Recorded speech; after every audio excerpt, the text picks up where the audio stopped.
வணக்கம். தமிழ்நிலம் யூடியூப் சேனலுக்கு உங்களை வரவேற்கிறோம்.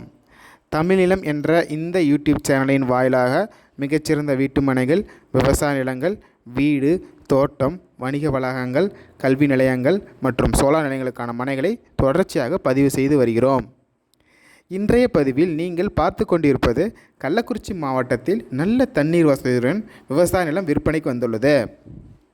இந்த நிலத்தை பற்றிய முழு தகவலை பார்ப்பதற்கு முன் இதை போன்ற நிலம் சம்பந்தமான அனைத்து வீடியோக்களுக்கும் நம்ம சேனலை மறக்காமல் சப்ஸ்கிரைப் பண்ணிக்கோங்க.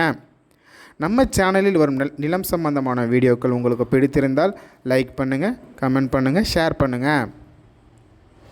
நீங்கள் பார்த்து கொண்டிருக்கும் இந்த விவசாய நிலம் மொத்தம் 7 ஏக்கர் விற்பனைக்கு வந்துள்ளது.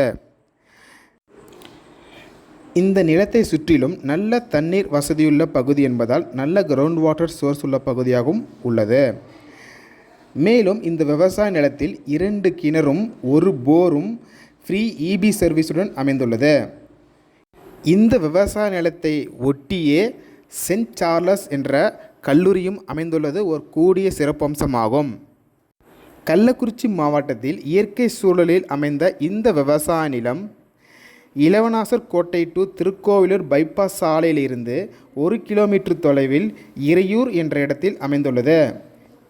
இந்த இடத்திலிருந்து இளவனாசர் கோட்டைக்கு சுமார் 6 கிலோமீட்டர் தொலைவிலும், திருக்கோவிலூர் சுமார் 20 கிலோமீட்டர் தொலைவிலும் அமைந்துள்ளது. நல்ல தண்ணீர் வசதியுடன் அமைந்த இந்த அருமையான விவசாய நிலத்தின் 1 ஏக்கரின் விலை சுமார் 30 லட்சம் ஆகும். இந்த இடத்தை நேரில் பார்க்க விரும்பினால் காணொலியில் கொடுக்கப்பட்டுள்ள எண்ணிற்கு எங்களை தொடர்பு கொள்ளவும். இந்த இடம் நேரில் பார்த்து உங்களுக்கு பிடித்திருந்தால் இந்த இடத்தின் உரிமையாளரிடமே நேரில் பேசலாம். இதே போன்று உங்களுடைய வீடு, நிலம் மற்றும் மனை போன்ற இடங்களை நம்ம சேனல் மூலம் விற்பனை செய்ய விரும்பினால் காணொலியில் கொடுக்கப்பட்டுள்ள எண்ணிற்கு எங்களை தொடர்பு கொள்ளவும். நாங்கள் உங்கள் இடத்திற்கே வந்து நம்ம சேனல் மூலம் உங்கள் இடத்தை விளம்பரப்படுத்தி விற்பனையும் செய்து தருகிறோம். மேலும் நீங்கள் பார்த்து கொண்டிருக்கும் இவ்விடத்தை பற்றிய முழு தகவல் அறிய இந்த வீடியோவை முழுமையாக ஸ்கிப் செய்யாமல் பாருங்கள். மீண்டும் இன்னொரு பதிவில் சந்திப்போம். நன்றி, வணக்கம்.